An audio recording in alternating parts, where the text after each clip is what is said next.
नमस्कार, ये आकाशवाणी है। अभी आप पूजा तमांग से समाचार सुनेंगे।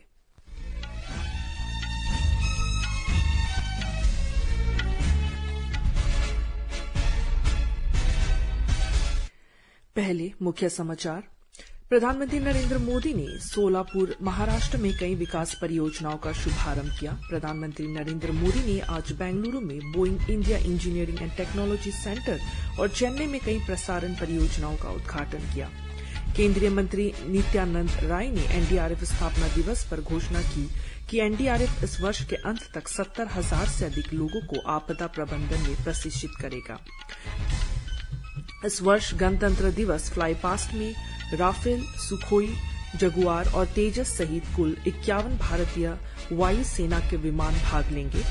India Open badminton HS Pranay का मुकाबला TW से होगा।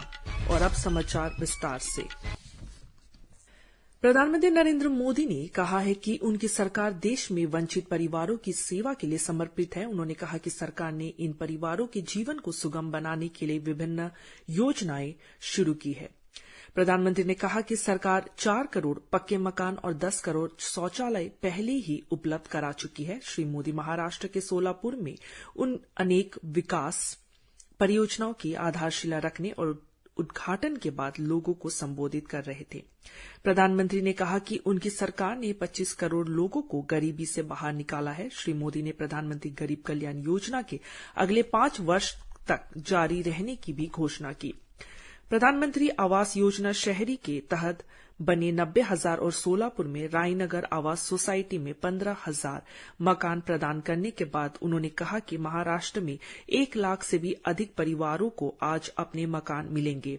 रायनगर आवास सोसाइटी के लाभार्थियों में हजारों हथकरघा श्रमिक, विक्रेता, पावरलूम मजदूर, कूड़ा उठाने वाले, बीड़ी श्रमिक और ड्राइवर आदि शामिल है। प्रधानमंत्री नरेंद्र मोदी ने विपक्ष की आलोचना करते हुए कहा कि पहले ही सरकारों ने गरीबी हटाने का नारा दिया, लेकिन वे इसे वास्तव में दूर करने में सफल नहीं रही। उन्होंने कहा कि उनकी सरकार पारदर्शिता के साथ काम कर रही है, जिससे लाभार्थियों को वास्तव में फायदा पहुंच रहा है। सोलापुर में प्रधानमंत्री ने अमृत मिशन के तहत लगभग 2,000 करोड़ रुपए की 8 परियोजनाओं की आधारशिला रखी। उन्होंने राज्य में प्रधानमंत्री स्वनिधि के 10,000 लाभार्थियों को पहली और दूसरी किस्त जारी करने की शुरुआत भी की। इस अवसर पर महाराष्ट्र के राज्यपाल रमेश बैस, महाराष्ट्र के मुख्यमंत्री एकनाथ शिंदे, उप मुख्यमंत्री देवेंद्र फडणवीस और अजीत पवार भी उपस्थित थे। सरकार ने कहा है कि विकसित भारत संकल्प यात्रा के दौरान 5 करोड़ से भी अधिक लोगों ने निःशुल्क स्वास्थ्य सेवाओं का लाभ उठाया है। केंद्रीय स्वास्थ्य मंत्रालय ने कहा है कि ग्राम पंचायतों और शहरी स्थानीय निकायों में अब तक करीब 2 लाख स्वास्थ्य शिविरों का आयोजन किया गया है।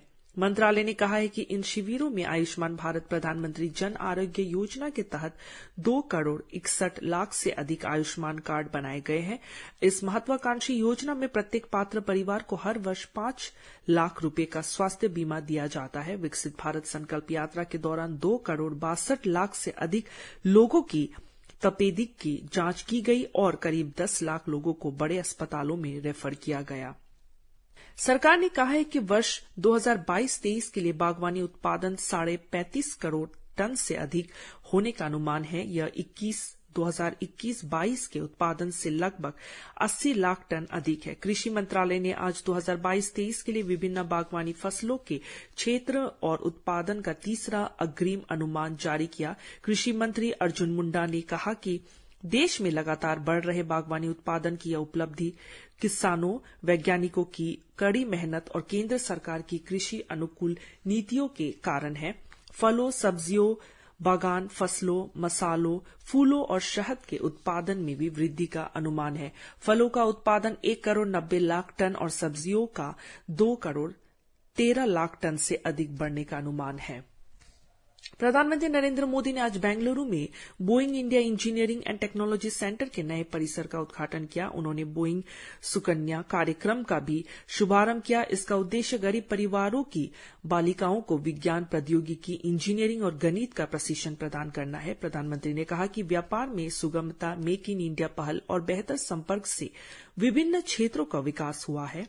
जिससे रोजगार के नए अवसर सृजित हुए हैं। उन्होंने कहा कि उड़ान योजना और विमानन क्षेत्र में आवश्यक बुनियादी ढांचे के निर्माण ने इस क्षेत्र को अधिक प्रोत्साहन दिया है। प्रधानमंत्री ने कहा कि पिछले 9 वर्षों में यात्री यातायात 2 गुना होने के साथ भारत आज तीसरा सबसे बड़ा घरेलू विमानन बाजार बन गया है। उन्होंने कहा कि इससे विमानों की मांग बढ़ी है। वर्ष 2014 में देश में 70 हवाई अड्डे थे, जो अब बढ़कर 150 हो गए हैं। उन्होंने कहा कि भारत में महिला पायलटों की संख्या वैश्विक औसत के मुकाबले 3 गुना अधिक है। श्री मोदी ने कहा कि भारत के पास जल्द ही विमान निर्माण की पूर्ण क्षमता उपलब्ध होगी।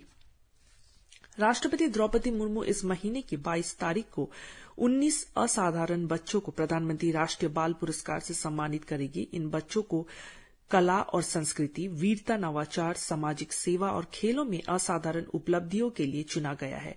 पुरस्कार पाने वाले बच्चों में 9 लड़के और 10 लड़कियां हैं, जो 2 आकांक्षी जिलों सहित 18 राज्यों और केंद्र शासित प्रदेशों के हैं।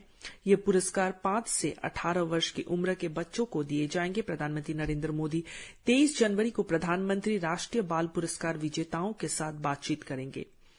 गृह राज्य मंत्री नित्यानंद राय ने आज बताया कि राष्ट्रीय आपदा मोचन बल एनडीआरएफ इस वर्ष के अंत तक 70,000 से अधिक लोगों को आपदा प्रबंधन में प्रशिक्षित करेगा। वे आज नई दिल्ली में एनडीआरएफ के 19वें स्थापना दिवस समारोह को संबोधित कर रहे थे। उन्होंने कहा कि अब तक एनडीआरएफ 13,000 से अधिक वॉलंटियर्स को प्रशिक्षित कर चुका है। आकाशवाणी समाचार से बातचीत में एनडीआरएफ के महानिदेशक अतुल करवल ने बताया कि एनडीआरएफ जल्द ही आपदा प्रबंधन में ऑनलाइन सामग्री और साथ ही लोगों को आपदा से निपटने में जागरूकता अभियान शुरू करेगा।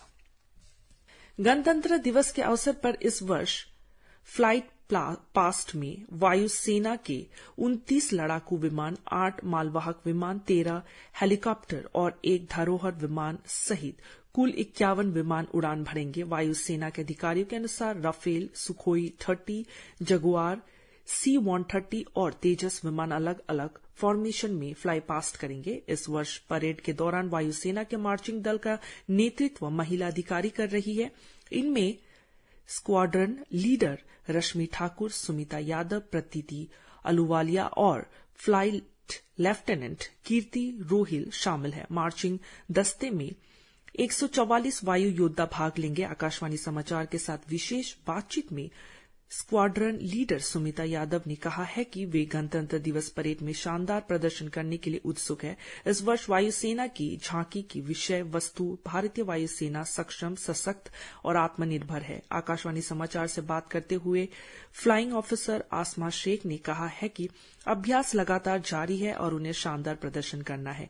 वायुसेना के अनुसार गणतंत्र दिवस परेड में तीनों सेनाओं की महिला अग्निवीरों की टुकड़ी भी भाग लेगी, जिनमें वायुसेना के 48 महिला अग्निवीर शामिल होगी।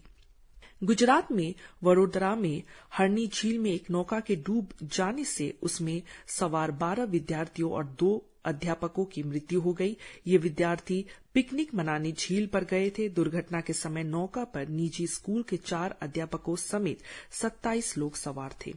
हमारे संवाददाता ने बताया कि राज्य के मुख्यमंत्री भूपेंद्र पटेल बचाव कार्य का जायजा लेने कल शाम घटनास्थल पर पहुंचे।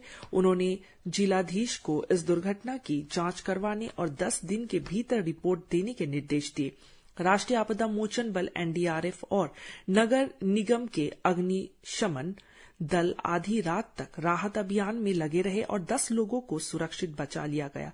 प्रधानमंत्री नरेंद्र मोदी और गुजरात के मुख्यमंत्री भूपेंद्र पटेल ने इस दुर्घटना में लोगों की मृत्यु पर अपनी गहरी संवेदना व्यक्त की है। प्रधानमंत्री राष्ट्रीय राहत कोष में से प्रत्येक मृतक के परिवार को 2 लाख रुपए और प्रत्येक घायल के लिए 50,000 रुपए की सहायता राशि देने की घोषणा की है। मुख्यमंत्री भूपेंद्र पटेल ने भी प्रत्येक मृतक के परिजनों को 4 लाख रुपए और प्रत्येक घायल को 50,000 रुपए की अनुग्रह राशि देने की घोषणा की है। बैडमिंटन में पुरुषों के सिंगल्स में HS प्रणय और पुरुषों के डबल्स में चिराग शेट्टी और सत्तिकसाईराज रंकी रेड्डी की जोड़ी योनेक्स सनराइज इंडिया ओपन के क्वार्टर फाइनल में पहुंच गई है। ये मुकाबले दिल्ली के KD जादव इंदौर स्टेडियम में खेले जा रहे हैं। इसी के साथ ये समाचार बुलेटिन समाप्त हुआ। नमस्कार।